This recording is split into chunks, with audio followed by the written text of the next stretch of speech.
10, so we'll start it's 10:30, so we'll start the meeting of the last meeting of the council of 2013. Can I remind everyone that the meeting is being recorded, so could you speak clearly into your microphone so that your input is recorded for posterity? Before we start the meeting, I'd like to bring a few things to members' attention. I don't think I need to remind members that Saturday the 21st of December will mark the 25th anniversary of the Lockerbie air disaster. Brian, as Deputy Leader, will represent the Council at a commemorative service which is to be held at Westminster Abbey that day. The community in Lockerbie has arranged a series of commemorative events locally, including a wreath-laying ceremony at Drivesdale Cemetery on the afternoon of Saturday 21st of December at 2 p.m. There will also be an ecumenical church service at 6:30 p.m. at Drivesdale Church. Lockerbie Academy will be open from 11:30 a.m. on the day, where light refreshments will be available for those attending either of the ceremonies. We anticipate that there will be a considerable number of visitors from the States and further afield, together with the Lord Lieutenant representing the Queen. The First Minister and dignitaries from the US Embassy will attend. Local members have been involved in organising the commemorative events, and I shall lay a wreath on behalf of the Council. Although inevitably the anniversary will result in a great deal of national and international media interest, and indeed for that matter intrusion in the community, I know that every effort is being made for people to pay their respect and mark the anniversary in a measured way. The people of Lockerbie have made it clear that they very much see this as a commemorative event and a way of moving forward. Local members in Upper Nithsdale in particular will recall that the open cast mine at Glenmuckloch ceased to operate in 2011 when the operating company went into liquidation. The Council as Planning Authority was left with a massive hole in the ground. I am now pleased to confirm that our officers, who have been heavily involved in negotiations with the Scottish Government and Buccleuch Estates Limited, as a consequence of which the Council has successfully called down the sum of £8.15 million for a restoration bond, and have negotiated with the Colliers, Hargreaves, that they will commence restoration of the existing open cast and mine extension. This will create between 30 and 60 jobs. Much needed jobs. These will be over a number of years in Upper Nithsdale. I know that a considerable amount of work has gone into this, and I'd like to thank Alex Haswell, who led the negotiations on behalf of the Council, for the successful conclusion.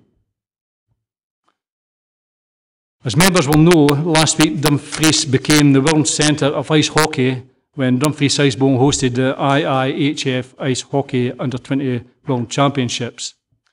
This was attended by participating teams from Kazakhstan, Ukraine, France, Japan, Italy and Great Britain, and all have been delighted with the facility and organisation and support from the Council's community and customer service team.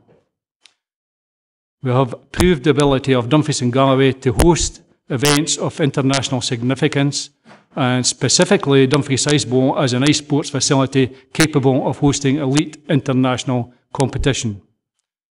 The region has also received a boost in terms of the local economy, with our local hoteliers benefiting from an estimated £100,000 bed night incomes from the participating teams alone. And we saw a huge amount of media interest in the event, as well, of course, in the visit to Dumfries of the Stanley Cup and Ice Hockey UK 100th anniversary dinner, which was held in the town. I therefore want to place on record our thanks to Richard Griefson, who worked with the IHUK to secure the event, together with Scott Grant, Stuart Bigger, Ian Barr, Katie Ferguson, Martin Grubb and Scott McMeekin, who led the organisation and delivery of the week's events. I would also like to thank the Solway Shark Ice Hockey Club for their support. We can all look forward to Dumfries and Galloway Council hosting the Under-18 World Championships in March next year. Finally, I am also pleased to announce that of the 11 council projects on the 2014 Long Leap for Consular Excellence Awards, 2 projects being Reablement Stars, short-term augmented response services, and the improving people transport in a rural area have achieved bronze awards, and well done to them.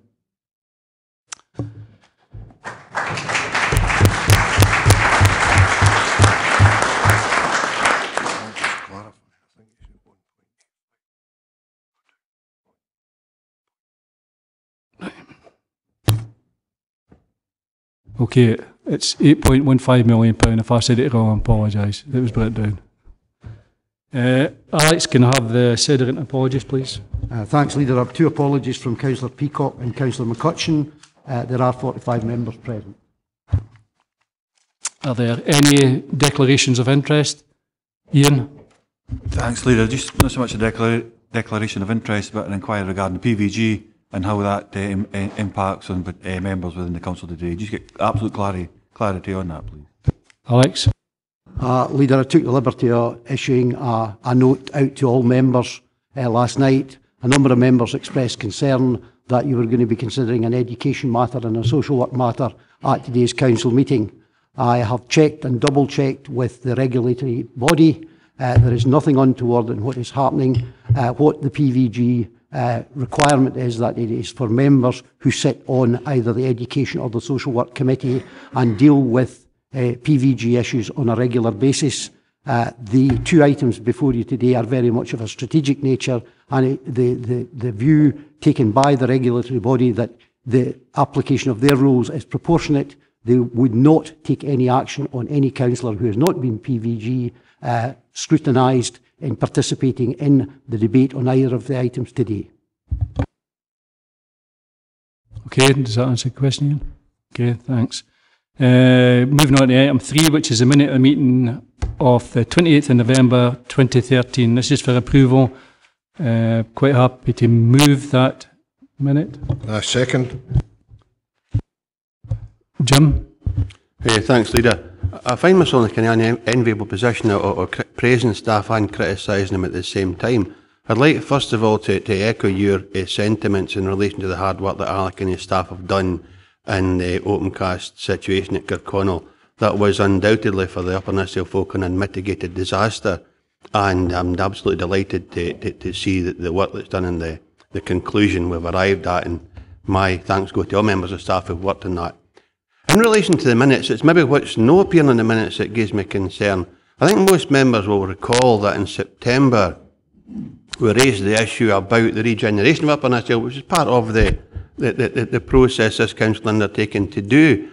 And members of staff, senior members of staff, gave us an undertaking that a full report would be before members before the end of this year. And I remember it well because we didn't have it recorded as a decision, simply an undertaking given. And I'm disappointed that here we are at the end of the year and that has not been brought to a conclusion, has been brought before members. I think if you check the audio record in the September meeting, you'll find that that statement I'm making is accurate. That will be checked, but the meeting is for approval and is okay.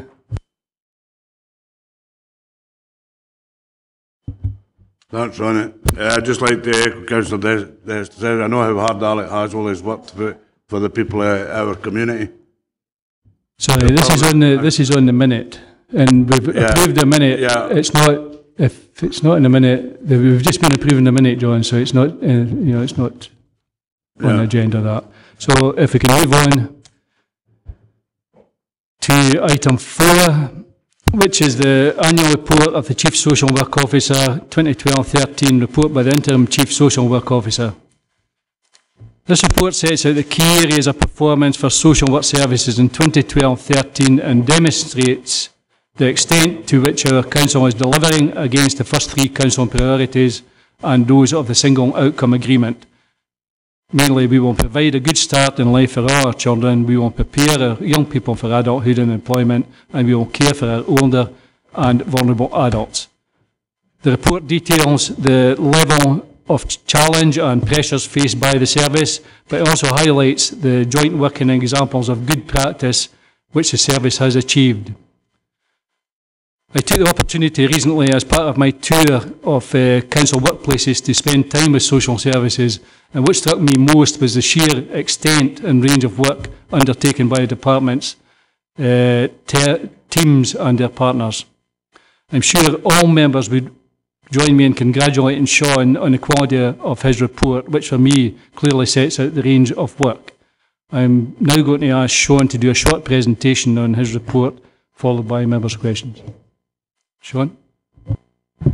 Thank you, Mayor. Good morning, all. I am proud and pleased to be able to present the Chief Social Work Officer's report for Dumfries and Galloway. As this is the first ever Chief Social Work Officer's report, there's a lot to cover, so please accept my apologies for its length. The good news is, though, I do not intend to take us through it page by page. However, on page 22, under service contact, we think there may be a discrepancy in the last paragraph, and we will take that back and take a further look at it. In the spring of 2009, the Scottish Government published national guidance for the local authority regarding the appointment, the responsibilities and reporting arrangements for the Chief Social Work Officer. This report seeks to inform members on the role of the activity of the Chief Social Work Officer during 2013-14. It is recommended that elected members note the key activities outlined in the report.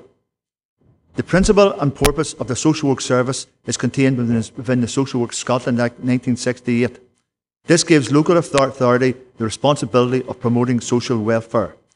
Social work services have a statutory duty to provide care and protection to the most vulnerable in our region.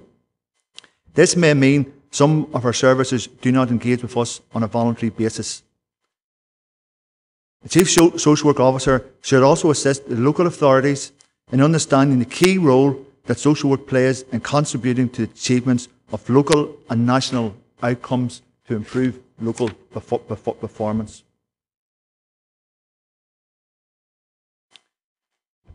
There are specific duties of the Chief Social Work Officer, and those are the final point of appeal in relation to adoption and fostering decisions.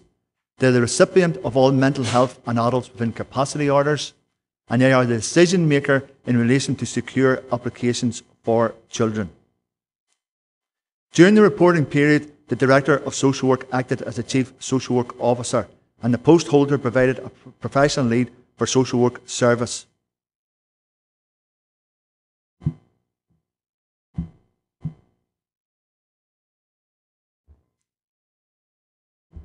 This gives you an idea of the referrals that we received during the reporting period. Along with other public sector organisations, the Council has entered one of the most challenging periods of recent times, as the financial context from within which we are operating has become tighter. The economic downturn and the need to make savings mean that the Council is facing a difficult financial future. However, Social Work Service continues to make the best possible use of its resources, and we continue to work towards financial recovery. Some of the activities that our social work teams have done over the last year include the following.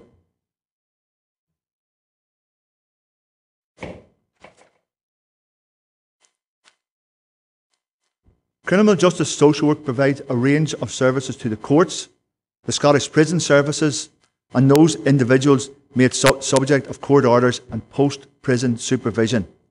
The introduction of community payback orders has seen an increase in unpaid work.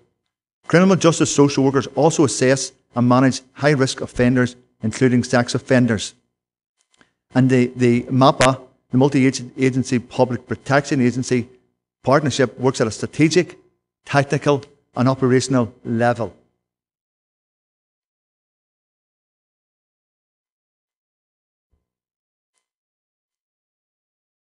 The number of children on the Child Protection Register can vary on a daily basis. Children who are on the register are deemed to be our most vulnerable, and due to recent policy changes at government level, we actually can put children's names on a Child Protection Register before they are born.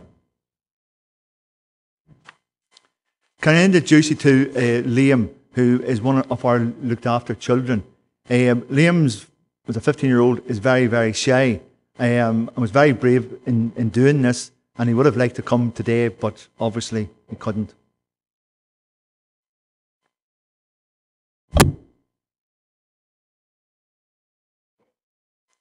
In adult services,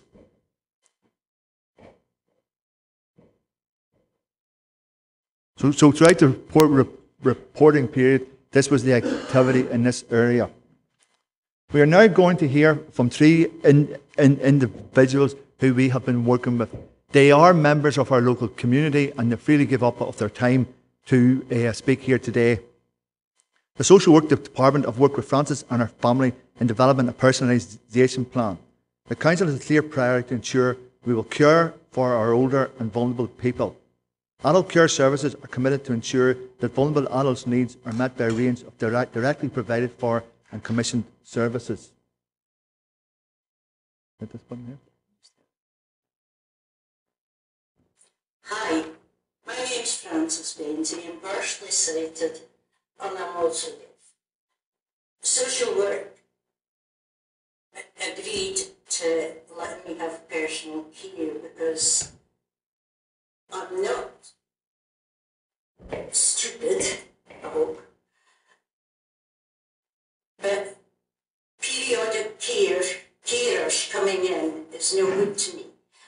I need personal care because of dressing, because I need my independence and I need to be at home. My daughter is my carer, which is wonderful. The social help have done everything in their power to help me. It's been magic. We will say cheerio now. Okay. Thank you. Now I'd like to introduce you to Callum. Callum is a young adult with multiple needs. The Social Work Department have worked with him to provide better outcomes through self-directed support. Self-directed support offers the individual the opportunity to have more choices and direct control of their lives. Okay. Hi, my name is Callum Durham. When I was younger, I used to get care from a local care provider in Dumfries. This did not always work out for me because I had to be available at set days and set times. So I was not quite happy with this. So I spoke to my social worker and she said I could apply for something that's called self-directed support. This means I could get the support I need and where I want to help provided to me and what times I wanted them to come and help me. And this has worked a lot better for me in my life. And finally, can I introduce you to Ashley? Some of you may have already met Ashley through some of the work we have been doing with her. Ashley is a young person with disabilities, and she is going to tell you about the impact of working with the Social Work Department. As my vision is totally give me can turn my life and where I see it obviously with like people and but I have this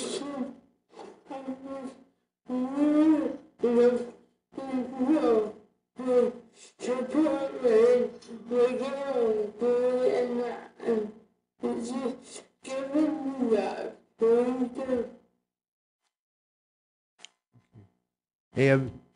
There are scripts for all three, if anybody actually wants the scripts following on from this. In occupational therapy, our OT service provides a range of services for vulnerable people across all age ranges, from disability children to our most vulnerable adults. The OT role is clearly linked to early intervention and prevention, and enablement and rehabilitation. It seeks to prevent admissions to hospital and to ensure the right support is offered at the right time. Within our homeless service, we have provided a range of services to those who are homeless or at risk of being homeless.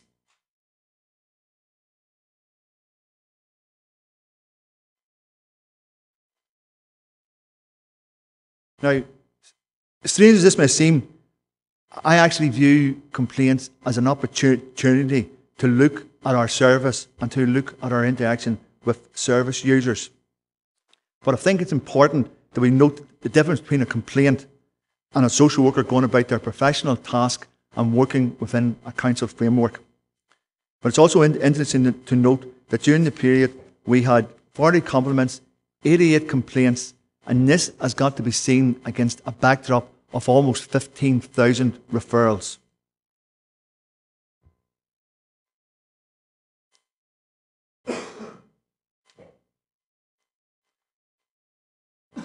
The demographics of our workforce reflects the demographics of the area. That is, we are all getting older and living longer. However, several years ago, we adopted the Grow Your Own scheme. This means that we are recruiting local people to local jobs and not relying on advertising in a very, very competitive market. So, I'd like to thank you for giving up your time today in what I know is a very busy agenda. However, it's important that you're able to note the complexity of the social work task within the legislative and statutory framework. The significance of the practice shift to early intervention and prevention is very important as we are continuing to meet our statutory demands within existing resources. However, there are national drivers such as the Public Bodies Bill, the Children and Young Persons Bill, self-directed support, welfare reform, our criminal justice redesign, which will be massive challenges for us all going forward. Finally, I would like to take this opportunity to thank all of our social work staff who are working 24/7, 365 days a year in very challenging situations. And I would add that providing social work services adequately to meet the needs of the most vulnerable children and adults requires sufficient resources to be allocated, which needs to be argued very strongly, especially at this time of budgetary constraints. That brings me to the end of my presentation, so thank you very much. And any questions? Do members have any questions? William? Yeah, Chair, and I would like to echo the sentiments of Sean in thanking all the staff in the social work department that they have worked hard throughout the year. I think Sean referred to it within existing resources, and it's undoubtedly the case, and I've presented this at Social Work Committee on a number of occasions that this is, where inadequate budget and financial resources, so it's been exceptional. However, as is in 13 on page 42, there are challenging times, not only for 2013-14, but for 14-15 and onward. Chair, could I turn you to where I have a number of questions. Firstly, on homelessness, and Sean just referred to in his presentation. And I've been in communication with the Director of Community and Customer Care, and it's on the basis of when do we expect that our homeless accommodation will be brought up to an acceptable standard. We have not put in adequate resources to bring these homeless accommodations up to an acceptable standard. So I'd like to know when there will be adequate resources put in to bring the homeless accommodation up to the acceptable standard. And that's on page 35 of 96. Again, on page 32 of 96, where it refers to residential care for adult and older people. And I'm looking for the assurance from the interim chief social workers that we do look at the carer strategy and that we increase the figure from something in the region of 13% of assessed needs for those carers who are looking after spouses or whatever, so that their assessed needs are also recognised, and that we increase that figure from something in a low region of 13 to something more acceptable. And Councillor Foster and I have had numerous meetings on that very issue. On page 25 of 96, Chair, and again a question on this one, that the bullet point, increasing diagnosis of autism and autistic spectrum disorder, and how this is challenging. I have met with the Health Board on this one, and there is undoubtedly an increase over the last 10 years. But for members' information, the waiting time for diagnosis is 2 years for a child suffering from autism or ASD, as is recognised there, is 2 years.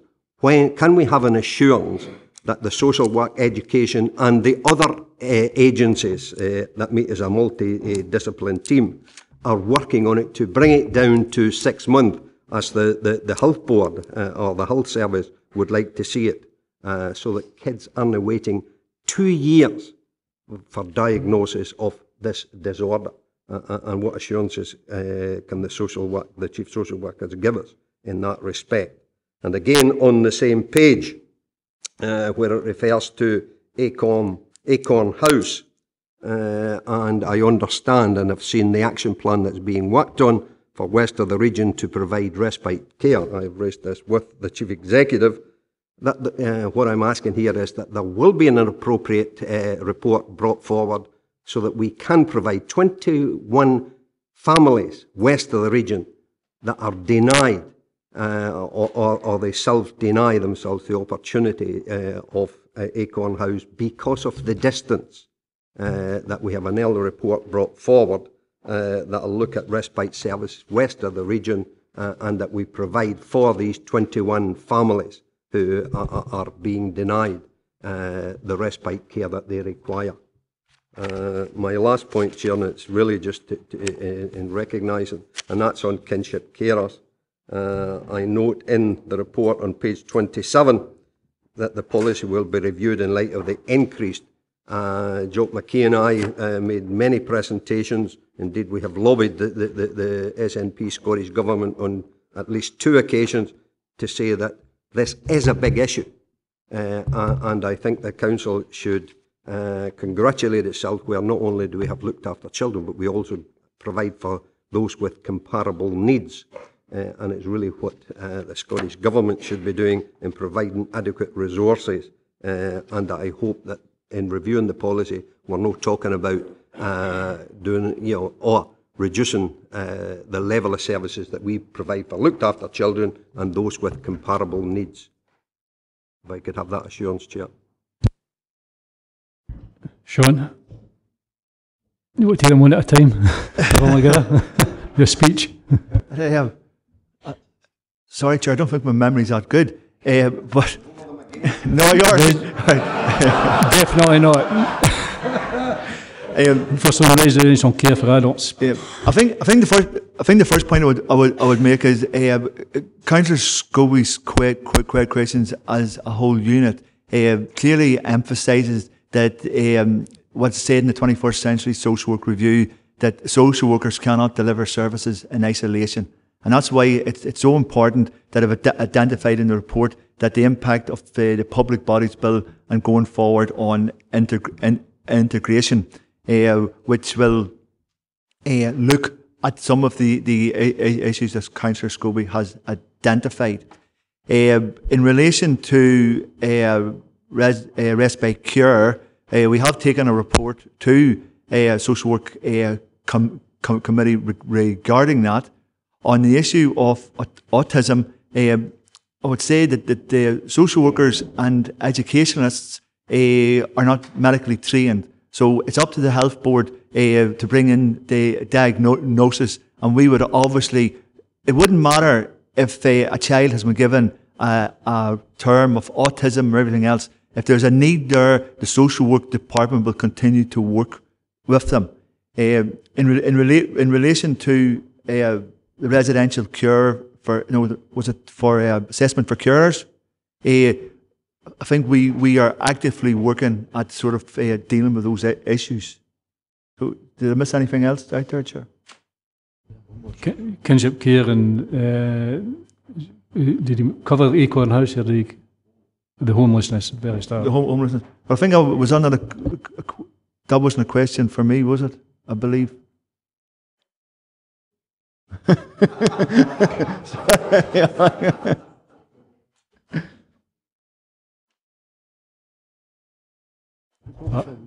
Alex?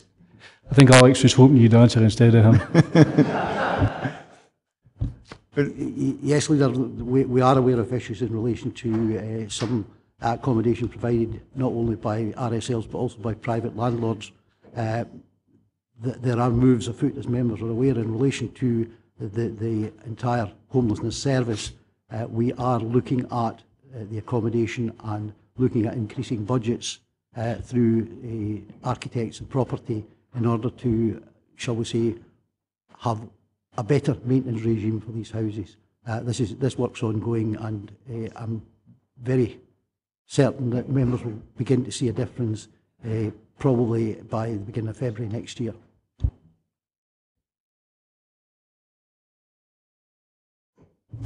Okay, on the kinship care, is that? Yeah, sorry, just to finish up on the homeless thing, we will be bringing a report regarding that. On kinship care, obviously the numbers are rising on a daily basis. Kinship care policy has worked for us insofar as it's kept children safe. The Child Protection Committee over the last several years has raised awareness about child protection.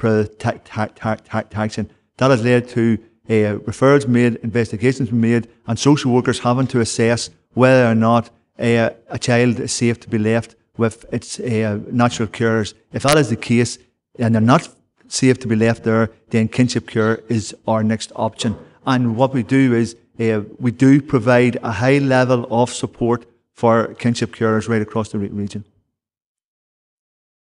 So I think it actually says in the report, the policy will be reviewed in light of the the changes in legislation, expected changes, and the recognitions there that the increase in numbers as well. So. Yeah, just to say, Chair, yes, one of the things I outlined in my report was the forthcoming Children and Young Persons Bill, which will be coming into enact sometime in 2014, and we will need to actively look at what is said in that report and how that impacts on us.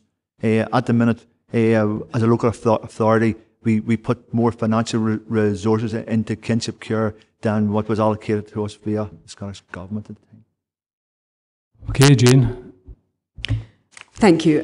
Sean, thank you very much indeed for an extremely comprehensive and understandable report. It's very helpful. Thank you. My question is really concerning looked after children and your role, which is stated on page 48 about leadership responsibilities, which is about supporting and contributing to evidence-formed decision-making and practice. And I just wonder whether you've got any thoughts about where we should be going with respect to the outcomes for looked after children at home, which have been, since I've been a counsellor, consistently worse educationally than outcomes for children looked after in other circumstances, and indeed for the general population of children. And I just wonder whether you had any plans in the future for us to tackle that particular issue. There is a suggestion that social workers' caseloads are overwhelmed by a constant going round of panel meetings, and I just wonder whether there is any view that you have that we might be perhaps going to do a bit less of that. Okay. Yeah. Councillor Maitland, I suppose once again I will start this answer by the answer I started with Councillor Scobie, insofar as the social work department cannot sort of deliver service, and I said we are totally reliant on our education colleagues. But I believe that is an improving picture. During the year period of 2013, we drove the GERFIC agenda very, very hard. So it means that every child will have either a named person or a lead person. But what you've said is also dovetails into the corporate parenting. And looked after children should not be seen purely as an area for social workers, but should be seen as an area for everybody in this room and this council as a whole. But we will individual social workers will continue to work with children to try and achieve their best outcomes for them in life. Okay, Andrew. Thank you.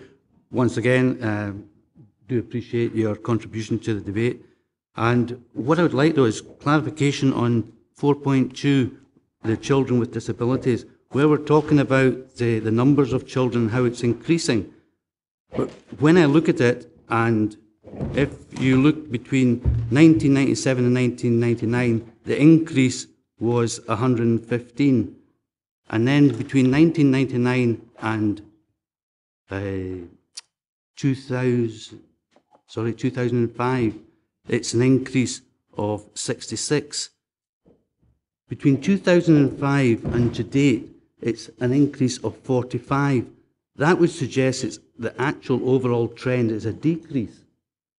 When would you expect to see a reduction in the budget within that particular area if it's online to be continually decreasing? Or do you think that that's just a trend, a short-term trend that may in actual fact change?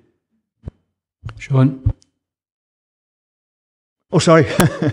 Yes, I don't see the trend changing, right? The challenge is that children who are born with disabilities are living longer. And it's very hard to say this, but a lot of children who 25 years ago may have died before the age of 3 now are surviving. Because they're surviving with more complex needs. Because there's more complex needs, that puts a big demand on that particular part of the budget. What we have tried to do, we are committed to keeping all children at home for as long as possible. So we're trying to cut back on those children who are going out of region, because in the day, this is their home. This is where they're going to come back to. So we're putting supports in to try and support them, their carers and their families. So I suppose the answer is, Councillor, is I don't see it changing. Andrew? There's one other point, and that is in your conclusion, you were discussing about how the key question remains as to whether the resources available for the service is sufficient. If we look at the percentage that comes out of the whole budget for the council, in 2011 it was 20%. That has now increased to 24% for 2013. Approximately, on my rough arithmetic, that's about 3.5 million of an increase within that period. Is that going to be an ongoing trend as well? An ongoing trend that the budget is going to go up, or we would like the budget to go up. I think, given what we've already discussed here today and what I said in my report, I think it is, yes. And I think it's my job to argue to make sure that I have got the resources for my staff to carry out their jobs to protect the most vulnerable that we have. Ian? Thanks, Leader. Just to place on record on behalf of the Independent Serving Unionist Group that we are absolutely delighted with this report. The fact it's here, it shows strong leadership, and would like to congratulate Sean on the fact that he stepped up to the mark on an interim basis at the moment. So just to place that on record. Thank you. Alistair? Thanks, Leader. I'd like also to thank Sean for his presentation. I've got a couple of points. If we look at page 27 of 96, it refers to the intensive fostering service. I presume that this means we will have the capacity shortly to make 6 such placements for intensive fostering. I would like to know if these, you anticipate these, is this a reactive response to need, or is it just that we will have the capacity to have these 6 places available? That's my first point. My second one is on the following page, on page 28, where we refer to the 80 independent residential childcare placements and the comment that these placements can place additional demands on local health, education, police and out-of-hours social work services. Now, I know that there's no way you can, the police, the education and local health service is there available for everybody who's, whether they're a resident or not within the area, but I wondered whether any charges that may be incurred by us for out-of-hours social work services for these out-of-area placements can in some way be recouped, or is that just something we have to grin and bear and live with? In relation to the intensive fostering, it's about responding to need. We've got intensive foster parents and we've got foster parents. The intensive foster parents, we are focusing them clearly on children who are at risk of being accommodated in an out-of-region placement. So that is a clear strategy that we have. Dumfries and Galloway have got a large number of beds in the childcare residential sector where we've got kids placed, as you know, from all over Scotland, England and Wales. And that is not normally a bigger demand on health and education and police than it is on ourselves. But we do have to respond. And an area of recharging, it's not something we have followed because we have kids in other areas as well who do present those similar challenges for those local authorities. Okay, Ivor. Thank you, Leader. It's with relation to item 13 on page 42, which is the key challenges for 13-14. I think in the presentation earlier we saw the impact of self-directed support on the people who are receiving that. And I think it's actually had positive outcomes on what they can choose to do.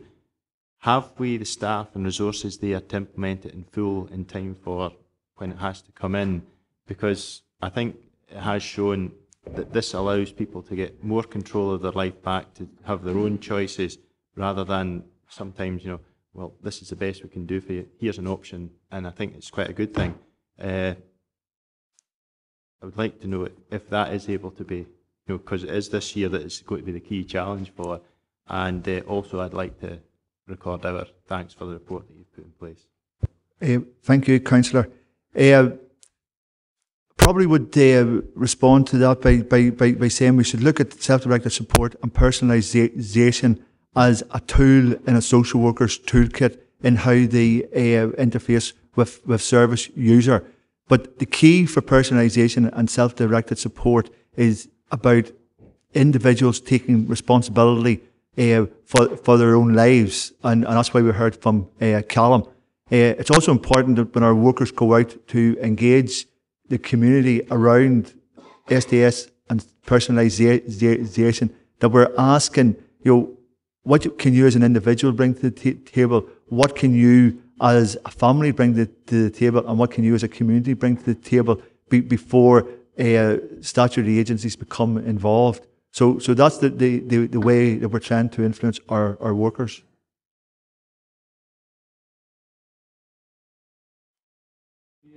Thanks very much for that. Andrew.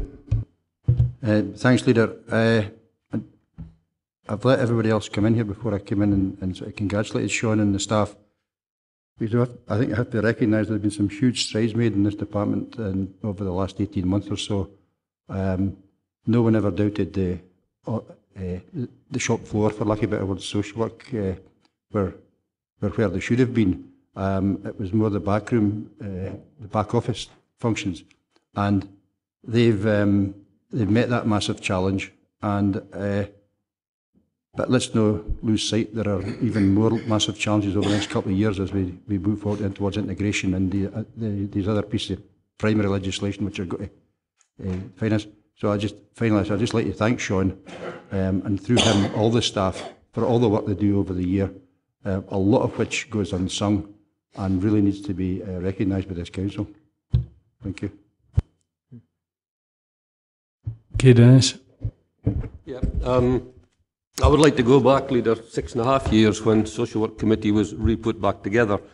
And I must admit, one of the first things that happened then was we went out and we visited staff doing social work up and down the region. What struck me was the absolute dedication of the staff, but also the terrible conditions in which we asked our staff to work. Now, since then, we've had Irish Street brought on stream, we've moved staff to Sun Street, and we've done other moves across the region. The question for Sean is, are we now satisfied that our staff are in a work environment that is productive and good for them, or is there further work on that needing to be done? There is further work to be done, not councillor, but you're right in saying, like right across the area, because we moved staff in Annan into the town hall. We took all our staff from Irish Street, and I would like to say that in moving staff into one building is very, very important. And there was a significant case review carried out in Edinburgh several years ago into the death of a child. And one of the things that they identified was that social workers were not talking to each other within the same local authority. So putting social workers, like our criminal justice social workers, adult care social workers, child care workers, in the same room under this same roof has proved dividends. We are actively working with our colleagues in property services at one or two other areas. But I would say from the journey we started 6.5 years ago, we're about 80% there. Okay, thanks very much for that. Can I now just turn to the recommendations? I think that we should do more than just note the performance report, and would hope that members would join me in congratulating Sean and his team for their work over the past year, as well as noting the performance. John? Sorry, I would just like to add to that a particular thanks to the people who actually participated in the presentation that we saw today, because it takes a lot for people to come forward to do that, and I think as a council group we should actually congratulate those people as well as the staff. I think you're right. The presentation actually brings home the positive difference that social work can make to individuals' lives. Thank you. Okay, thank you everybody. Okay, moving on to the item 5, Dumfries Learning Town, outline business case, report by Director Chief Executive Service. The first thing we need to do is to remove delegation from the Education Committee to enable the Council to consider the report in the Dumfries Learning Town and the recommendations from the Education Committee at its meeting on the 13th of December. Are we agreed?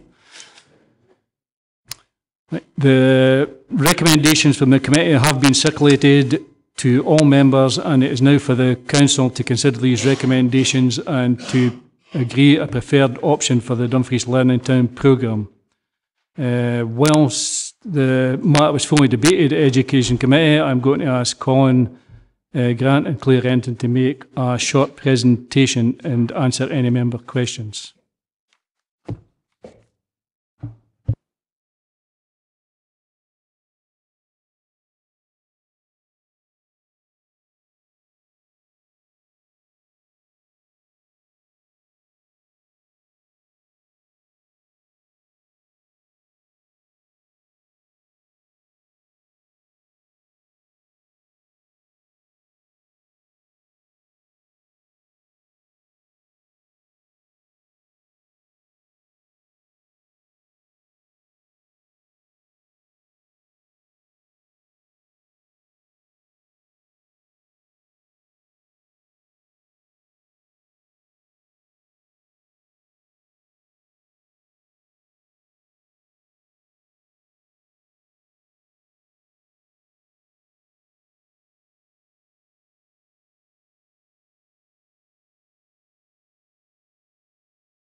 Colin, do you want to come in just now? Thanks.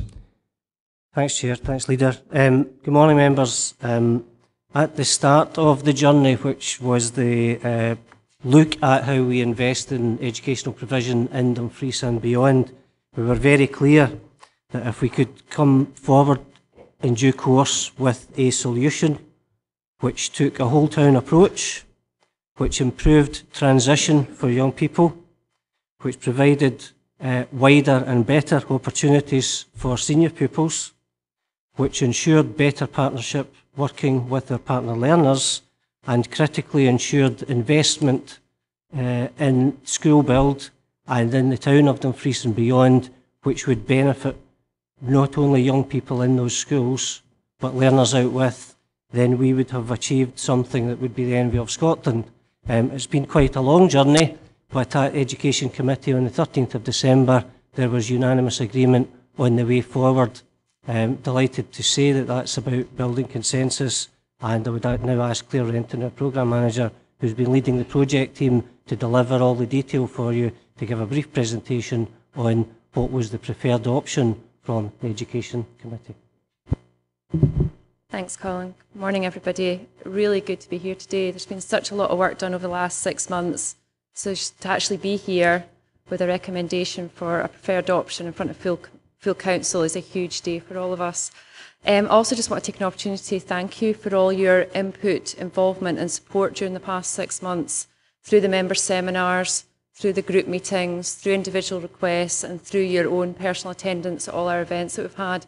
It's been hugely helpful to have your questions, your challenge, your queries and your views being put forward, because that's been a huge fundamental part of the process and to get where we are today. It's also been very reflective of the approach that we've taken through the last 6 months to make sure that there has been full and meaningful engagement, not only with yourselves as elected members, but with staff, students, teachers, parents and our communities, to make sure that we've listened and to make sure we engage and embed views to make sure we've got the right option. As Colin said, I've been asked to give a short presentation around the emerging option, which was the recommendation from Education last Friday. I recognise most faces, but just maybe for people that haven't been fully involved in the process to date, during the last 6 months, we have engaged with people. We've had students, staff, teachers, parents round the table, informing their opinions and challenges. We have reviewed and collected data and stats to make sure we're aware of the fact and it's not subjective opinions. We have engaged with businesses and the local communities to make sure we understand and know, and they inform the process as well. And we've made sure we've had visuals and effective user engagement to make sure that we have a good, robust process. We've also engaged with partners, and it's been absolutely amazing the response we've had. People are so excited about what we're doing here, are putting their hands up and saying we want to be part of this, have been given the resource for free, and they're waiting for a decision for today because they want to be involved with us with the delivery going forward. So after this meeting, I'm going to have a series of emails to respond to say what happened. It is important. We've got Skills Development Scotland, we've got the Edge, we've got the Children's Parliament, we've got businesses, we've got the Scottish Rural University College, all wanting, willing, excited to be part of this and want their resources to be mapped onto it. Another part of this journey for me is really engaging effectively across the council and being amazed about the work that we do, and that we're starting to get excited and working together, working with planning, employability, regeneration, sustainability, colleagues from all areas to make sure we get the right solution, and we have a joined up approach to make sure we're working together. And this is fully embedded. This is not just an education project. This is about a regeneration, a vitalisation and employability project as well, making sure it's deep and meaningful, and actually through the delivery and through the final product, it's going to benefit us holistically. So with respect to the emerging option that's on the table, the principle about this is what Colin said. It's about, we've got 4 terrific high schools and 2 terrific additional needs schools and their cluster primaries. There's some fantastic educational experience out there and there are fantastic pockets of good initiatives. What we want to make sure is that all our children benefit from this. There's a consistent experience And this is not only about Dumfries, this is about a wider regional approach as well. It's about making sure we work better together, use our assets more effectively and efficiently, and embed good educational principles which will provide better positive experiences for all our children. We've got fantastic assets here beyond the educational estate which we could use effectively. Libraries, museums, sport and leisure, and having some really exciting conversations with colleagues about how we can integrate these and work better. We've also got some good evidence of partnership working with Prince's Trust, YPSS, lots of good items there, but we want to make sure that everybody gets the benefit of that. We also know that all our children are different and they deserve a bespoke learning experience and learning journeys we can give it, both in terms of the environment and the subject choice. And we know by working together, we can achieve so much more. So that's the principle about the collaboration model. The detail around the emerging option, which has been identified as the preferred option, is about our 4 schools, Maxwellton, High School, the Academy and St Joseph's, acknowledging what they bring as individual educational experiences. And that's reflected in the fact that 50% of our parents and children choose not to go to their catchment school. Through our work, we really identified the importance of each of these schools to their own locale and communities, but also to the specific and bespoke educational experience they bring to Dumfries. And collectively, that's what the educational experience is. But we know we can work better. We know we have challenges with the resources that we have, both physically and financially. And this is where the Learning Hub option really came out. Children, staff and parents all want to provide different types of learning experiences, but also more subject choice. And we can't do that in individual schools. So this is where the Learning Hub, this is where the innovation comes in. This is about bringing the critical mass together for the subjects that we can't deliver in our schools at the moment. The advanced hires, because we don't have enough numbers. The more bespoke hires, like your sociology, psychology, a lot of emerging subjects and trends. It's about our vocational experience, and that all our learners should have access for vocational experience and learning. And we can't afford to put those facilities in all our 4 schools. It's too expensive. And the facilities that we do create, we want to create the best facilities we can, the most real-life experiences we can, so that they're actually useful for children when they go out into the real world. We also want to make sure that all these pockets of expertise that we have, Prince's Trust, employability, careers guidance, is accessible.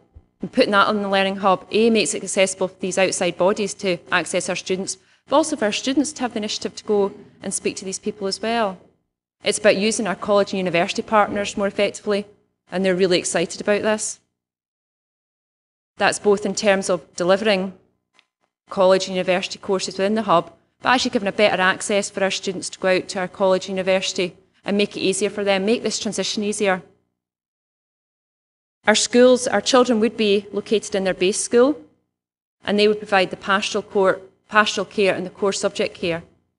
But then they would have the opportunity, because we would look at one timetabling system, one curriculum, one mapping of resources, so that it is an all joined up approach. And that's not just about the 4 identities that you see in the presentation here, but it's about mapping the college, university, the Crichton Farm facility, the archiving centre, the sport and leisure, putting it in one curriculum, one timetable to make it easy to map the children's time, looking at the timetabling different. And we've already started this work to say, look at block timetabling to say, if a child is going to move, let's make it a meaningful item. Let's look at bespoke pathways, combining different types of subjects, different types of qualifications. Let's children be able to do hires and HNC together, because that's their route in life, that's what's going to meet their requirements. And also support the needs of our region as well. A lot of agriculture in our region, and again we can look at actually bespoke systems that actually give people life skills to actually follow a career in that area. And SRUC are championing the bit for that. We are looking at potential relocation of Maxwellton, because we do feel it's quite polarised in the very northwest of Dumfries, but also recognise it's very important to that community. Looking at potentially bringing it closer into the hub, so that it's closer to the bypass, more accessible, at the heart of the community, regenerating and supporting that community and having good community facilities.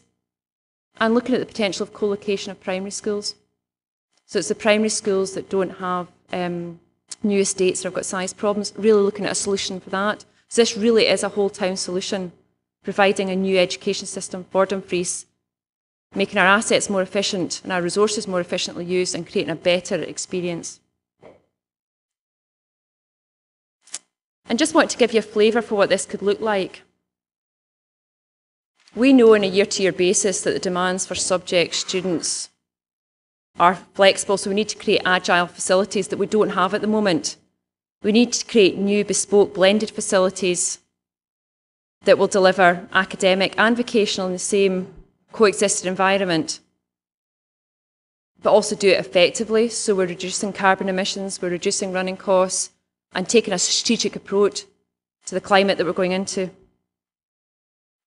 We would be co-locating the expensive space, so the performance space, the language space, the science space in this new facility. So again, we can't afford to create it in all our schools, but what we want to do is where we do create it, we want to create fantastic, exciting, innovating environments that inspire our children and staff to want to do the best. We want to create bespoke routes for our students, but also for our teachers as well. Teachers are excited about the fact they could stay in their base school, if that suits their requirements, or they could come out into the Learning Hub and deliver modules or courses that suits their requirements, their specialisms. And also make it interactive so that the community has engagement with it. And looking at the model about how we deliver this. How about a facility that we can have 365 days a year, so children who are excited learners, or maybe needs more support, can get access during the holidays. Also have business engagement. As much as a positive destination as perhaps a child going on to an apprenticeship course, or a college course, or a university course, it's about potentially being an employee in a business as well. And we want business engagement in there. We had a fantastic event on the 7th of October where the Cabinet Secretary spoke. We had over 100 businesses there. People were really excited about the opportunities, and even on that night, the fact that schools and businesses were talking effectively together was just amazing. Again, businesses need space. We want to look at ways about how we engage with this space and make it work harder. Businesses might want to use science labs, want to use some of the conference facilities. And we're seeing this approach. I just left a meeting this morning looking at the visuals, the first set of visuals for WT Learning Campus, and starting to see what it's going to look like in reality in detail with the schools and everybody at the table and everybody informing it. And I've got to say what I saw this morning was absolutely amazing, and really excited to show you that early in the new year. So we know it works. We're starting to get a feel for what it looks like, and we're starting to get a feel for what this educational experience will be, not just in Dumfries, but across the region. So starting to get real identity about what this could look like. And again, it's been really important to get these visuals out to parent councils, staff and students and unions, so people can see what this is going to be like. And this is the vision for what we want to create. Also want to give reassurance as well that through working with partners like Skills Development Scotland, there's lots of good examples happening out there. We're not guinea pigs, but what we want to do is take the best of what's happening throughout the UK and internationally to say, this is what we want, this is who we are, this is how we're going to do it. And again, the feedback we're getting from all the consultations with all the users is really exciting. Real good energy and buzz about something that's been quite challenging in the past. And just incorporating new different types of learning and teaching environments and giving people a flavour about, again, lots of good examples. And as part of the outline business case, which I know you've all received, there's lots of good feedback sessions from the visioning workshops to say people are engaging with this, people want this. And this is how we're going to help learners engage and do better. And better might be more exams, might be more confidence, might be better life skills, and trying to look at all these different measures because they're all equally important to our children leaving the education system. So that's just a flavour of what we've been doing and what the emerging option is. There's a lot of detail, facts and figures in your outline business case, and we've tried to keep the amount of tree killing to a minimum, but it's been important to get that information out and to share it. So I'm happy to take any questions on the outline business case and the work that we've been doing. Jeff?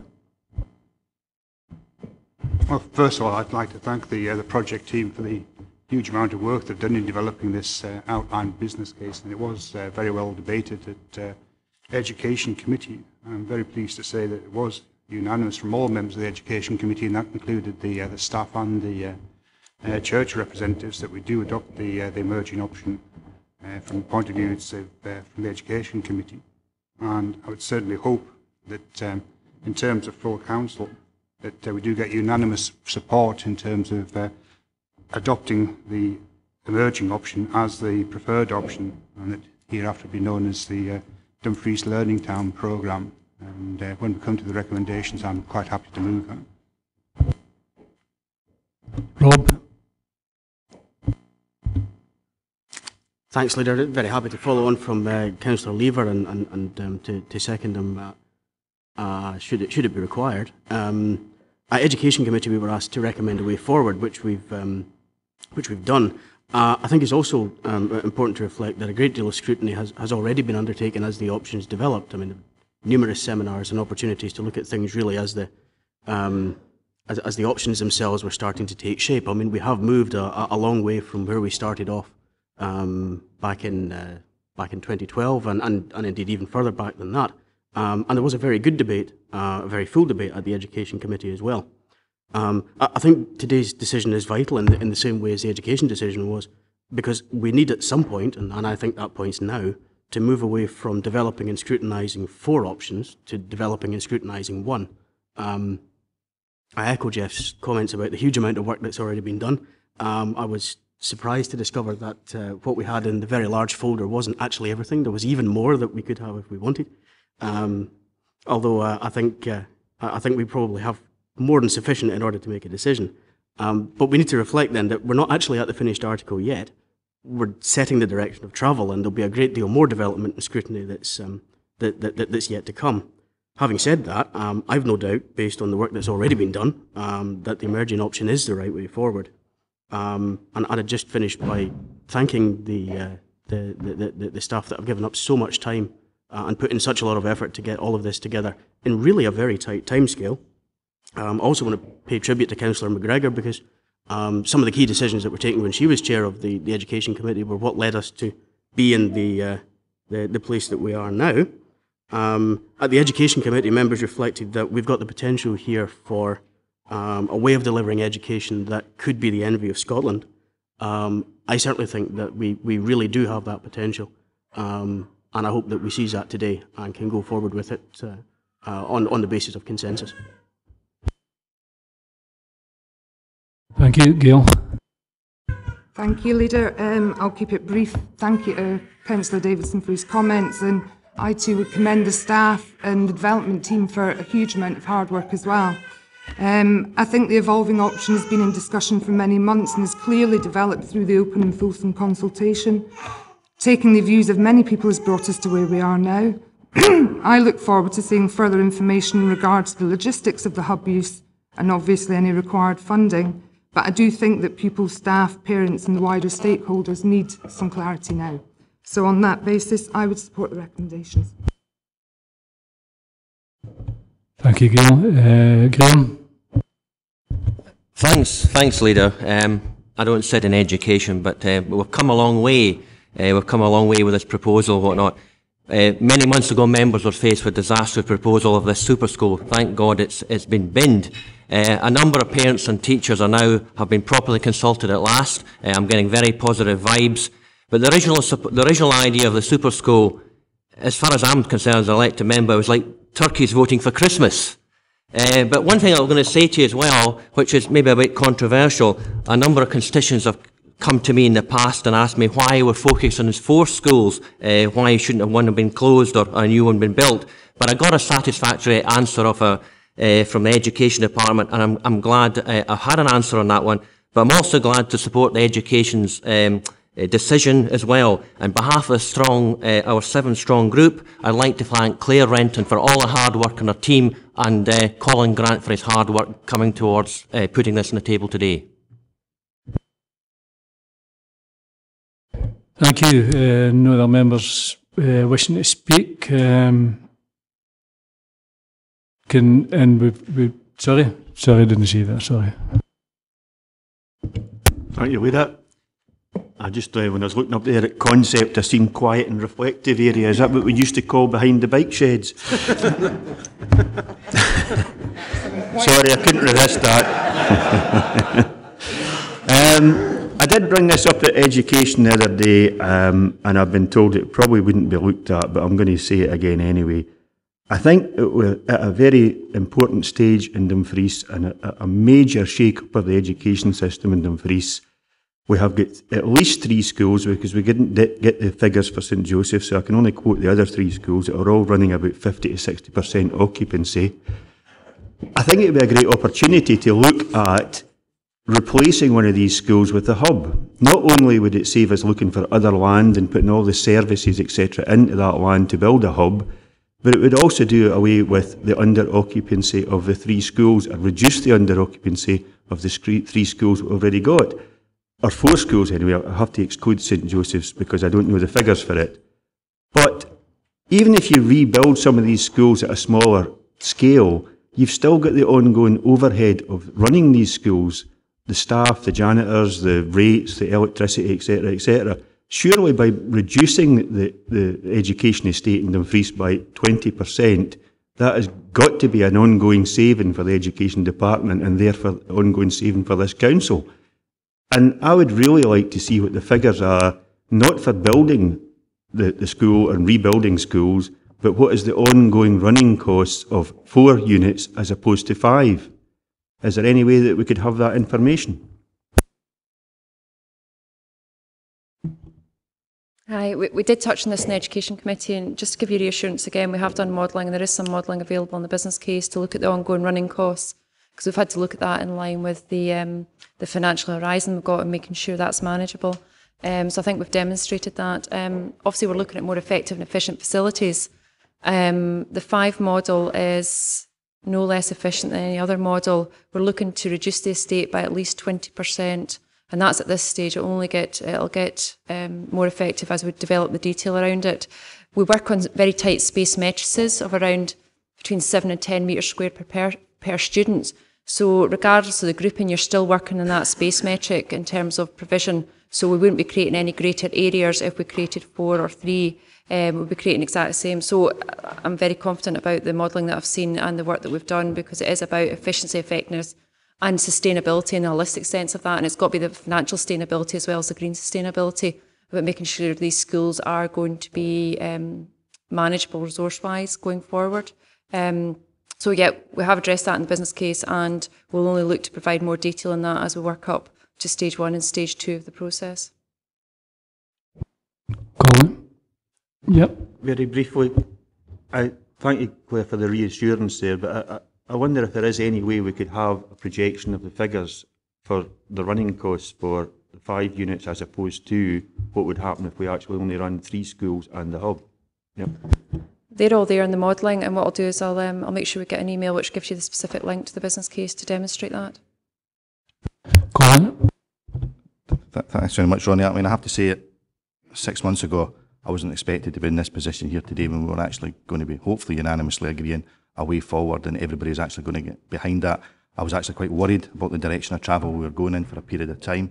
I went along to quite literally dozens of public meetings, parent meetings, teachers meetings. I went along there hoping to be convinced that the direction of travel that was being pursued at the time was the way forward. I left those meetings less convinced than I think I've ever been. So I think, like most members, I'm absolutely delighted that we're in a position where we've actually got a model for the way forward. I think it's really exciting. I think an important point is that in Dumfries itself, the secondary schools have been neglected for far too long. We've seen fantastic new schools being built right across the region, and unfortunately the council in the past has simply not grasped the nettle of taking Dumfries forward, and I just want to congratulate the department and everyone for actually grasping that nettle and actually coming forward with a solution that will take forward secondary provision in Dumfries, which, as I say, has been neglected for so long. One of the public meetings I attended was at Maxwell High School, and I was astonished to see the set of curtains. The school were still the same as they were when I was a pupil there in 1994, so very little has changed in some of those schools, and I think it's fantastic. We're going to find a way forward. I disagree fundamentally with what Colin's saying about reducing the number of units, so to speak. I think there's a very strong case, an educational case, and I think that's something that shouldn't be forgotten about. This is an educational decision, not just about the costings. There's a strong educational case about having schools that are smaller than simply having secondary schools of over 1,000, and I think that's one of the beauties of the model that's going forward. We'll have units in schools in Dumfries that are around 500-600, and I think that's a good size for a secondary school. We'll get the economies of scale, so to speak, when it comes to the learning hub in areas around advanced hires, but I think there's a strong case to be made for smaller schools in Dumfries, not closing a school, and I think this model is actually the way forward. Importantly, hopefully it'll get backed by everyone here today, but most importantly, it's got huge backing from parents in the community, and it's got huge support for teachers, and I think it's an exciting way forward, and we should be proud of the merging option. A point of clarification. Okay, Gail. Was Councillor Smith a pupil or a teacher in 1994?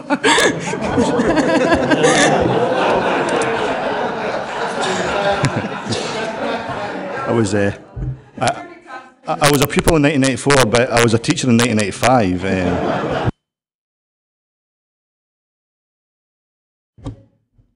Okay, Finlay. Thanks, Chair. It's good that we've come to the point where we're going to take one option forward. I personally am a bit disappointed we're not being a little bit more innovative. I certainly like the idea of a bigger hub that would potentially have a knock-on effect right across Dumfries and Galloway. What I would like to have is some assurance that this new hub that we're going to have built will have an impact on education right across Dumfries and Galloway, because as well aware, Dumfries is the regional capital and has a vital role to play. And I would like to make sure that every possibility in terms of capacity, with the potential of pupils coming in from right across the region is explored.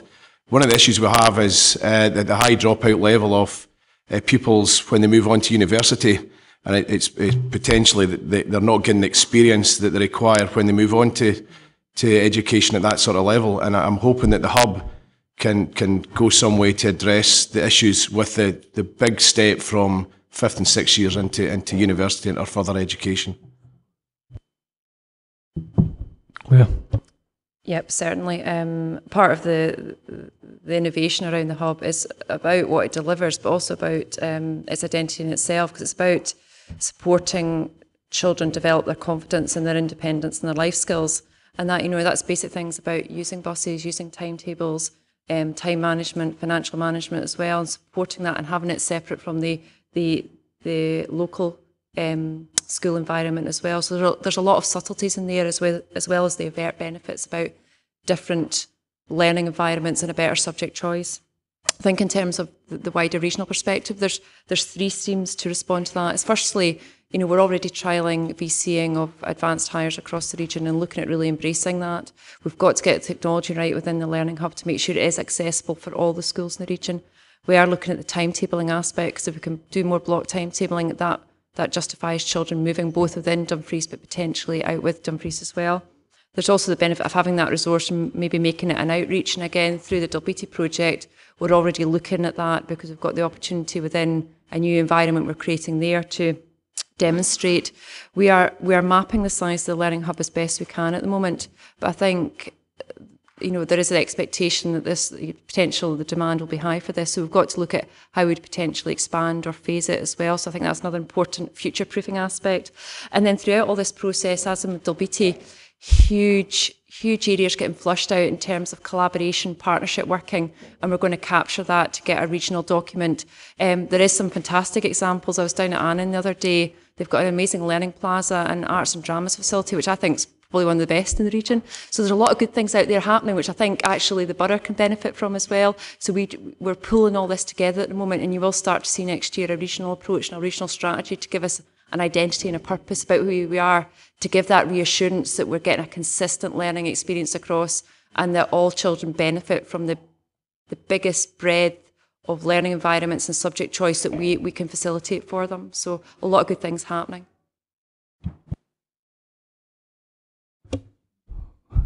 Okay, Jim. Thanks, Leader. What we've got now is a scheme which offers greater curricular integration, more pupil choice, but crucially, it maintains the identity of the existing schools. In addition, it offers a reduction in capacity because each of the schools will be downsized. And I think Colin and Claire should be roundly congratulated for the way this has been moved forward, and also the team who have been involved in this. I think great strides have been made over the last 5 or 6 months.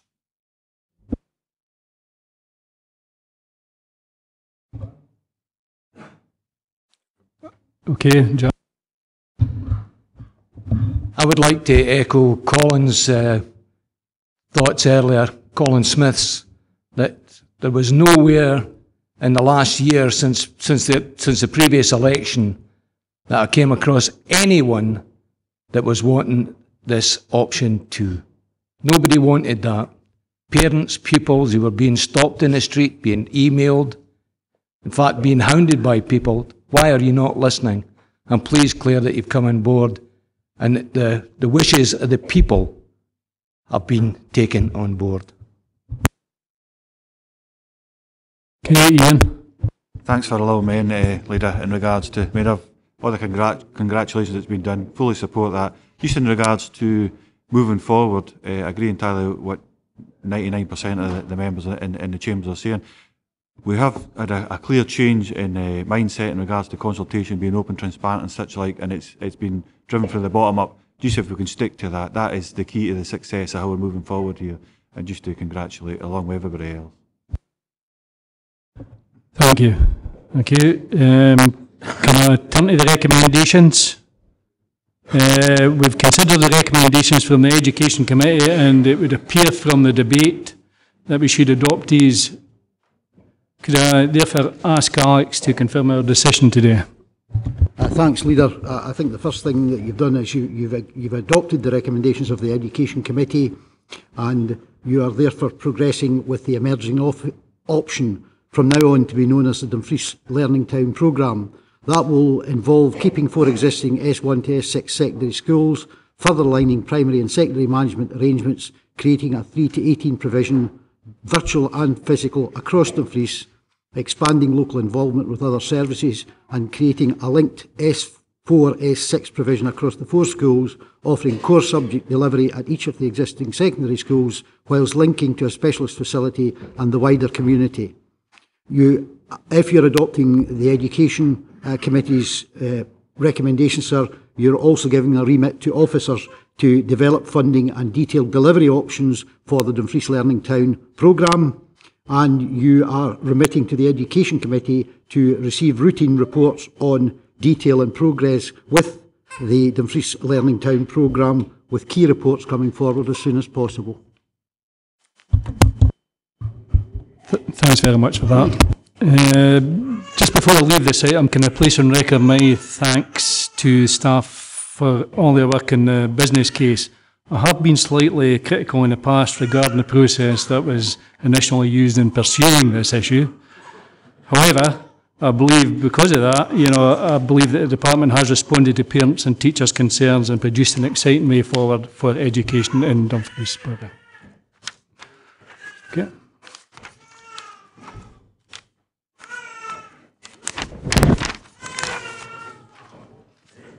Yeah, if we can move on to item 6, which is an update on the corporate budget position. This is a report by the Head of Finance. The report provides an update on the Council's overall budget position and associated savings requirements for the upcoming financial years. The report outlines the approach taken to make provision in the Council's budget for issues such as staff pay awards and inflation on the cost of services, and also makes specific allowance for a number of budget pressures facing the Council. As members are aware, the level of funding being made available to the Council is not being increased, so these cost increases require to be matched by savings and efficiencies. Section 4 of the report identifies the level of savings required over the upcoming period, and I'm pleased to report that the review of the Council's financial plan assumptions and identification of operational efficiencies has reduced the 2014-15 savings requirement from the 9.9 million reported to full Council in May to 7.5 million, as explained in detail in appendices to the report. The financial planning assumptions and savings requirements identified in this report provide the basis for which the administration has prepared its budget proposals. Members may also be aware that the Scottish Government has now announced the details of the 2014-15 local government finance settlement. The amounts announced are consistent with the previously released indicative figures, and government grant amounts to £281,351,000, which now includes the £1,536,000 for the Children and Young People's Bill and £306,000 for teachers' induction. This fits in with the Council's own budget assumptions and requires spend will match the funding allocation. The settlement therefore has no effect on the bottom line. As expected, the announcement was restricted to 2014-15 only and did not provide revenue settlement details for subsequent years. Final figures will be issued in February 2014. The final settlement will be reported to the Policy and Resources Committee. And can I ask Paul if he's anything to add to the report, or if he's just happy to answer questions? Happy to answer questions, thank you. Open up for members. Ivor? Chair, I note this and welcome the further information that we now have the figures in front of us that we will be working towards the budget, and our assumptions reflect that. I think, firstly, as leader of the Dumfries and Galloway Conservative and Unionist group on this council, I would like to take this opportunity on behalf of my group to thank the officers in assisting my group on working up our budget for tabling today. I would also like to thank Councillor Nicholl and the rest of my group for their hard work. The current administration has produced a draft budget which equates to 99% of the budget already under consideration by the previous Conservative and SNP administration, and I thank them for this.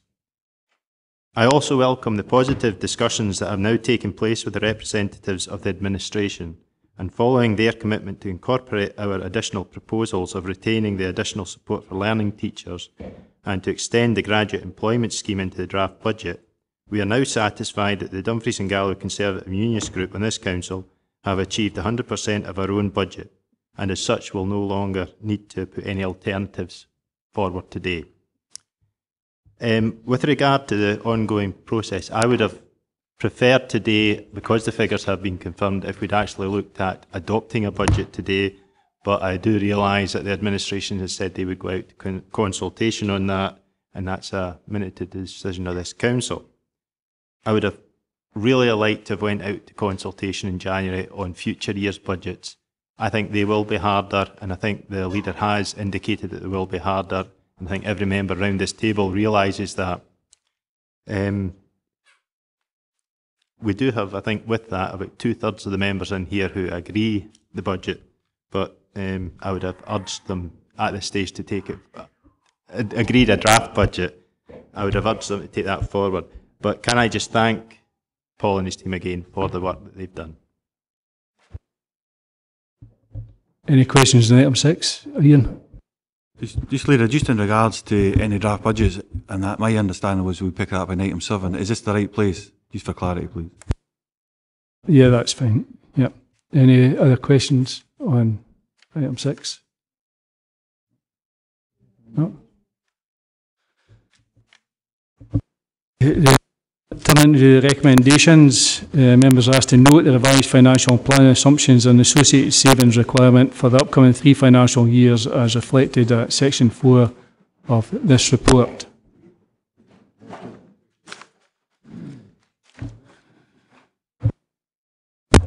Now, moving on to item 7, members will have received copies of the administration's draft budget for 2014-15. I'm happy to move the draft budget now to be subject to public consultation. When the new administration was formed in October, I highlighted the main challenges I believed our region faced. The local economy is still in a deeply difficult position, with unemployment, particularly amongst young people, consistently above the national average, and we have the shocking record of the lowest paid region in Scotland. I therefore made clear that building the local economy would be the new Labour SNP coalition's #1 priority. So that's why in the administration's draft budget, we have set out plans to invest £1.5 million over the next 3 years to create 400 job opportunities for young people and long-term unemployed. The budget also aims to deliver the living wage for 500 of the lowest paid workers in the private and third sector through our contracting process, building on the introduction of a living wage to our own staff, which has risen again this year. Coupled with increased funding for social work, I believe this draft budget shows that the new coalition is determined to protect the most vulnerable in our community. However, in my opening address to the Council in October, I also gave a clear commitment to lead an inclusive administration. No councillor and no council group has a monopoly of good ideas. Indeed, neither does the council itself. We want to invite all councillors and our wider communities to bring their views and proposals to the table, and the administration gives a commitment we will listen to them. These proposals are draft. In the weeks ahead, with the Council's agreement today, we will undertake a public consultation process through area committees. We will also make available the draft budget online and in local libraries and customer service centres, and all members will be made aware of the results of that consultation. Since the publication of our draft budget, we have already had some very constructive discussions with other groups in the Council. The Dumfries and Galloway Conservatives expressed concerns, for example, over the proposed reduction in learning support staff, as well as a desire to see the graduate recruitment scheme expanded. We deliberately built in flexibility within the draft budget to allow such issues to be considered. I am therefore happy to give a commitment to take these reasonable suggestions forward, and also as many others from the public consultation and discussions with other groups as we can ahead of the final budget in February. With that in mind, I will also be inviting representatives of all groups to a series of meetings in the new year to discuss this budget, but probably more crucially, the bigger challenges we face over the next few years as we continue to balance the books in the face of growing government cuts. If we are to achieve the levels of savings needed in the future, but limit as far as possible the impact on frontline services, the Council can no longer continue the old ways of looking for cuts on a year-by-year, department-by-department basis.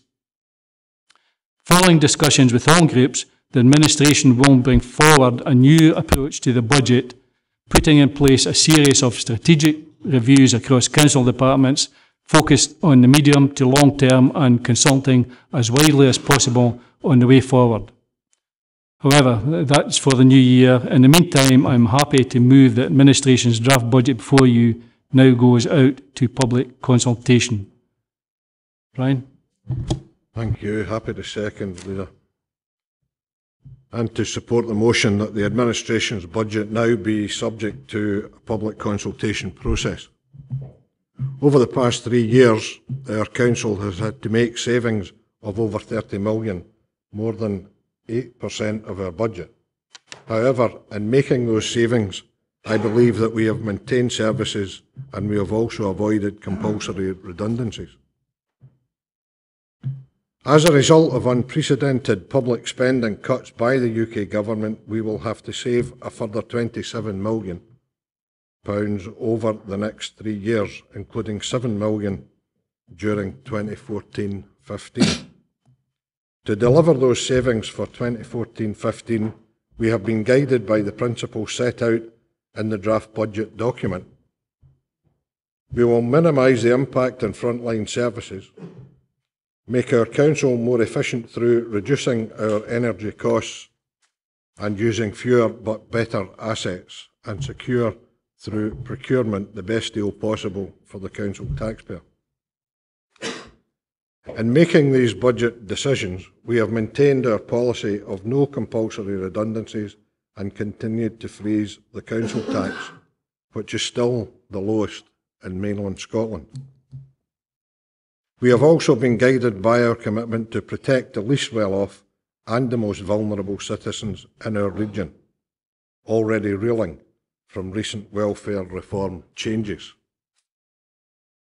That is why, even at a time of cuts, the draft budget before us today proposes an increase of £1.9 million in the social work budget.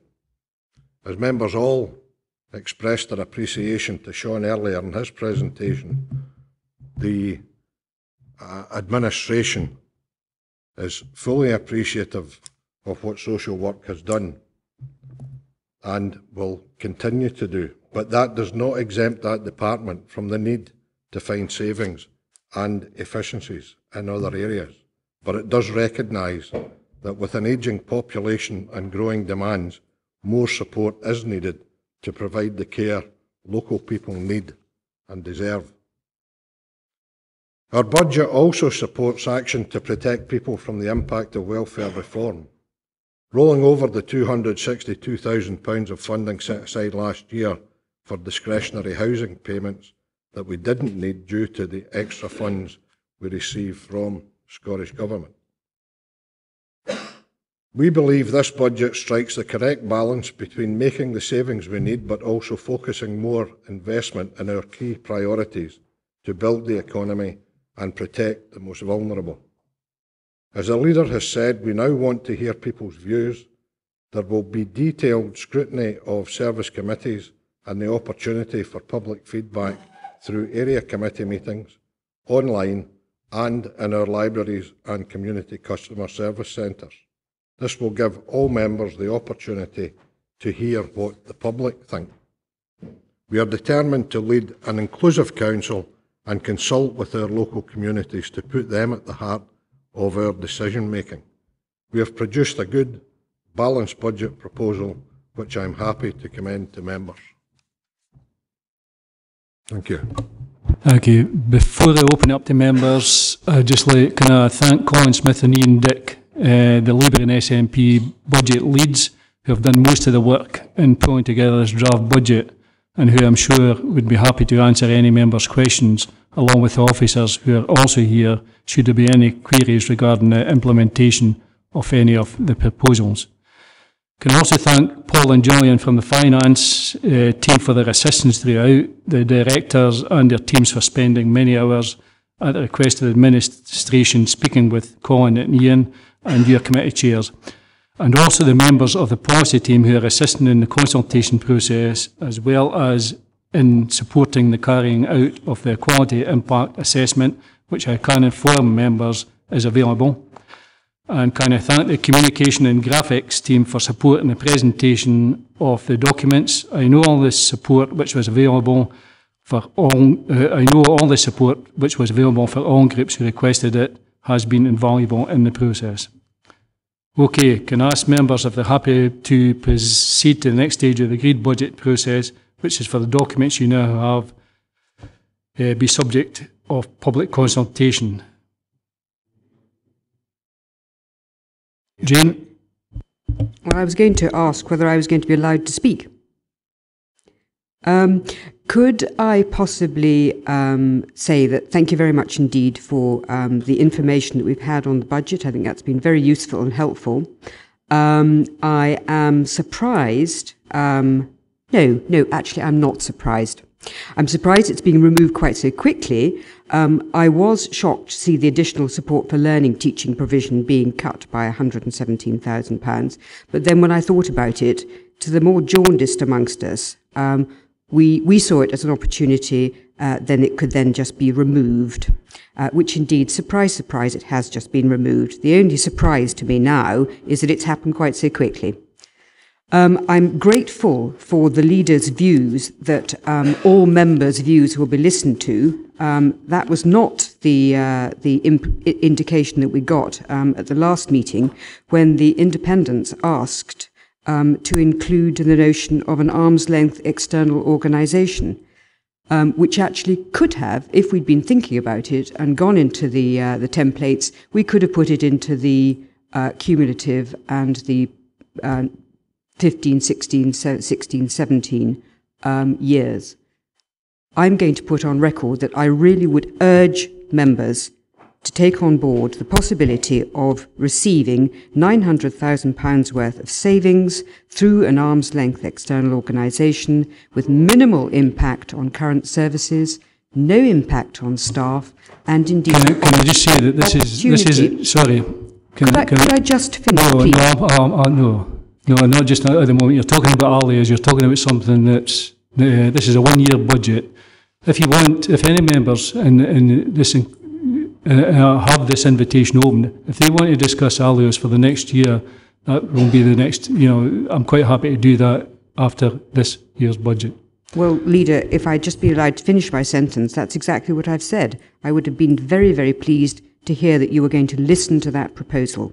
So I'm just saying to you that that will be one of the proposals that certainly the independent group would like to bring forward. You first then, Colin. Thanks, Chair. I want to reiterate the thanks that's already been expressed to the Finance Department for their hard work, all departments of this Council for the input that they have given both Colin and I, and prior to that, and I think importantly I'd like to express my thanks to Graham Nicholl and the previous administration, because that work had started very early on this year.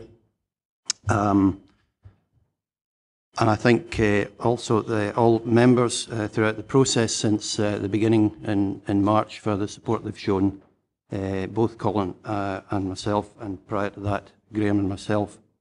And I'll leave it at that. Thanks very much. Oh, could I also pay particular thanks as well to the graphics team, the communications unit, Alec Haswell's service, as their help has been invaluable. Thank you. Okay, Colin. Thanks, Ronnie. I just want to first of all echo the thanks from Ian to everyone who's supported this particular process. I didn't hear an alternative budget being tabled from Councillor Maitland today, which was obviously what today was all about. So I'm assuming on that basis she supports the administration's budget. But I think what's absolutely clear within the budget is that there is flexibility within there. There's £254,000 flexibility in relation to spend that can either be reducing the savings or could be an additional policy development option, and that's actually what the whole process of the public consultation is actually going to be. I think, as Ronnie has said, we need to have some detailed discussions about the way forward in the future. And I'm really surprised to hear Councillor Maitland say just because her one idea, and it only appears to be the only idea, hasn't been taken on board, that means that the administration is not prepared to listen. We'll certainly be listening. We won't be taking on board ideas that contradict our manifesto, which we're elected on, but we're certainly prepared to listen to constructive ideas going forward, because the reality is nobody has a monopoly on good ideas, and certainly nobody has all the particular solutions. But that won't be about adopting policies that contradict what we were elected on, but it will be about listening to constructive suggestions on the way forward. Okay, Ian. Thank you, Leader. And as you've said previously, today's meeting is about giving each political group on the Council a chance to put down their budget proposals to be then consulted on.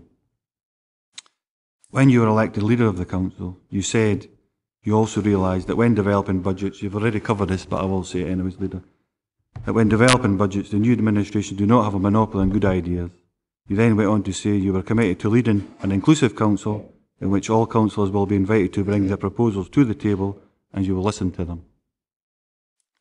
I'd like to thank you at this point for sticking to your promise and also for taking the time out of your busy schedule to discuss different points about your budget proposals with me and my group. The Independent Conservative Unionist Group have read through your administration's budget proposals as publicised last week. The bulk of the Council's budget is fixed, so I would like to comment in particular on the policy development proposals. The proposals focus on applying extra funding to area committees, home care uplift, employability, major festivals and event strategy, and a legacy plan, which leaves a further £254,000, as you've already outlined, for further development opportunities that can be brought forward. My group, I can say, is happy to support these in principle, but the concerns we have will become apparent through the consultation process, and we expect to get the chance to address these at the appropriate time. Like yourselves, we believe that with any consultation process, it is best led from the bottom up, and this has been demonstrated in the change in direction that the Dumfries Learning Town has taken and the positive outcomes from that approach. So here is hoping we will adopt the same attitude over the next couple of months and gain the same benefits as they have. One further point, Leader. This budget is a one-year budget, as you've said. Next year, on the 18th of September, as a country, we have to make one of the biggest decisions in nearly 300 years. The referendum on independence for Scotland will be high on their priorities for the Independent Conservative and Unionist group. Around 75% of elected members on this council, Dumfries and Galloway Council, are in favour of retaining the United Kingdom and support the Better Together campaign. This is where I will finish on this subject, as I'm aware some of my fellow councillors want to make comment, so I won't steal their thunder. Thank you, Leader. Okay, Finlay first. Finlay. Sorry? I was just checking that the Independent Conservative group are not putting forward a budget and they're supporting the budget that's already been tabled with the additional information that you put on the table today. I think what's been said is members are being asked to support this draft budget going forward for further consultation. Finlay? I'm pleased that we're at this stage at the moment where upwards of 3/4 of the council are supporting the administration budget, as it's very similar to the budget that we were going to table. What I think we've got to be mindful of as we move into the consultation period is that it is a one-year budget, and we've got to also make sure the public are aware that we're looking for savings for years after next year. The timescales for actually making any changes to the budget as the draft sits at the moment is very tight. I would like to have seen us when we're sitting with a large number of councillors agreeing with the draft budget, actually looking to move it and making some of these savings straight away. But that's not where we are today. But I think what we've got to make sure is that we realise that we're elected to make difficult decisions. And on a day-to-day basis, I consult with the ward voters through community councils, school boards and whatever. So in a way, I'm consulting with the public right through the year. I hope that the consultation period and the meetings that we have are not just going to be a tick-the-box exercise, and they will actually do look at the savings that have got to be made in future years because of the limited flexibility we've got in the budget this year. Okay, thank you. Gail? Thank you, Leader. I'm pleased that the new administration's taken on board the proposals of the Conservative group within their draft budget proposals, and which will obviously go out now for consultation. And I think there's a great sort of interest out there in what's coming forward this year, but in particular what's going to be coming forward in future years. And I think that once we get February over and done with, we need to do a huge piece of work to keep the public very much informed of the big changes that we could be looking at in the future. It's just to pick up on one point in the consultation document at page 2, there's a little green sort of turrety box on the left-hand side. It's Lego, is it? Sorry. I don't have any young boys anymore. It says that we have 400 new jobs. None that I'm telling you about. Sorry. Chair, that's a bit sexist. I was going to say that's dreadful. It says there's 400 new job opportunities for young people and the long-term employed. I'm sure if they're long-term employed, that they're probably quite happy in their jobs, and I suspect we should set budget aside for proofreaders, perhaps. I think we know where it is. There's been a typing error. Yeah, it's unemployed. Yeah. Thanks for pointing that out, Gail. Roberta. Thank you, Leader. We have all heard the blasé references to demographic time bombs. Yet until now, little has been done to assist our partners in the private sector. Can you imagine what it has been like for the care providers who have for years struggled to stay in business? Increasing overheads, including high fuel costs, and the cost of better conditions for employees has caused great difficulty. They have not had an increase in 4 years. The realisation that we need the private sector has dawned at last, and yes, we are better together. I welcome the promise of additional funding. Without this injection of funds, the private sector was in imminent danger of collapse. D&G Council no longer has the capacity to provide all the care packages, nor should it. There are small care homes perfectly placed in rural areas who could develop capacity and provide care within their locality. And there is the potential for day centres to become care providers for their members as well as the wider locality. Dumfries and Galloway would have been responsible for the collapse of the industry. I hope that the opportunity to work in an equal partnership is developed, and note that plans are being put in place to regularly review and monitor funding to care providers so that this situation may never arise again. I welcome this financial injection and initiative by the Labour SNP administration, again noting that it has only taken a few months to initiate what should have been the previous Conservative administration's policy. Thank you. Thank you, Graham. Graham. Thanks, Leader. Our strong unionist group believe it's an... Are you finished talking? Sorry, can we listen to the member? Thanks. Thanks, Leader. Our strong unionist group believe it's an ideal moment to request a full report on the effect of independence referendum will have in Dumfries and Galloway as whole. On behalf of our strong unionist group, I'd like to propose a motion as follows. To receive a report to the next available full council on the implications that an independence referendum will have in Dumfries and Galloway Council. As a strong unionist group, we do not think it's in the best interest of Dumfries and Galloway to break away from... Chair, sorry, I'm the chair. Are you going to let me finish, Leader? I was going to tell myself off there for now. Are you going to let me finish, Leader? No, sorry, Graham, but this is on the draft budget. It's not for the type of statements.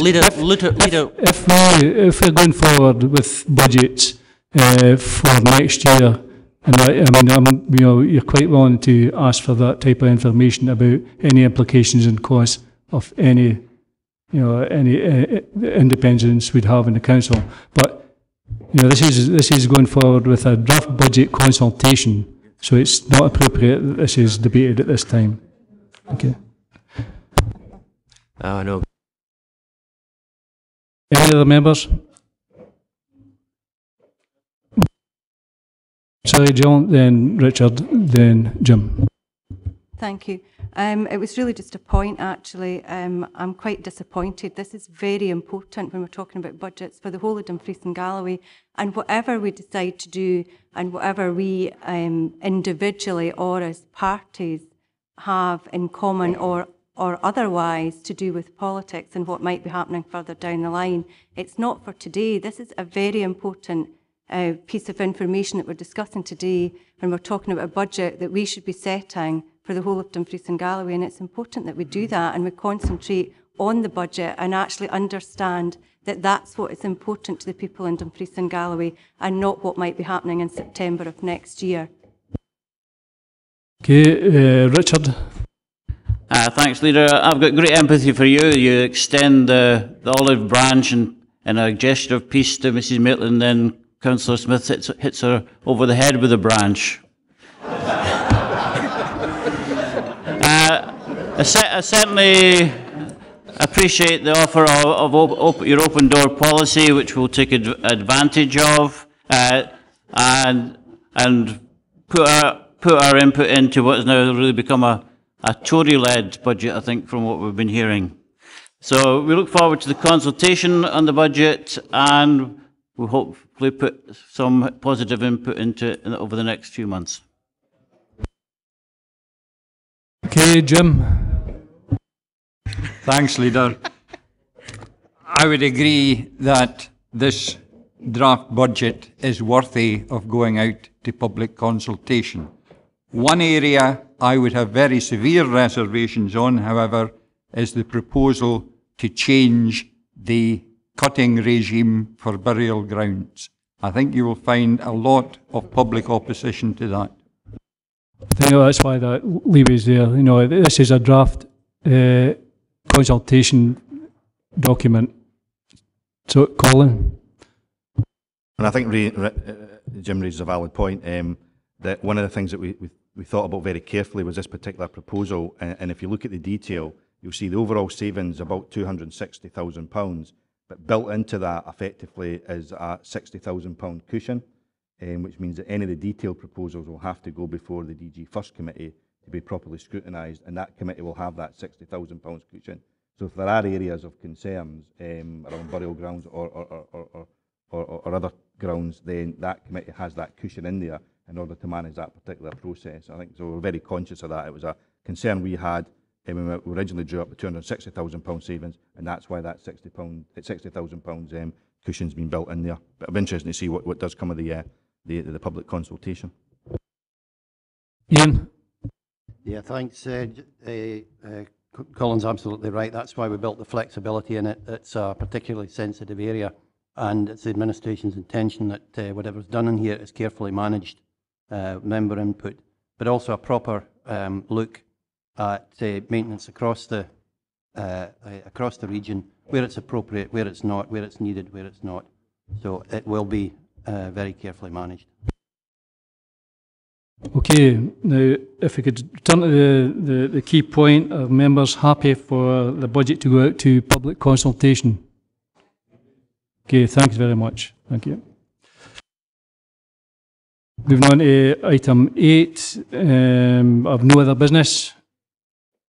Could I take this opportunity of, first of all, thanking all officers and members for your support in the rather hectic first 2 months of the new administration. And can I wish you all a very Merry Christmas and a happy and prosperous New Year. I look forward to seeing you all refreshed and ready to meet the challenges and opportunities which 2014 will no doubt bring to our council. Yeah. Thank you, Leader.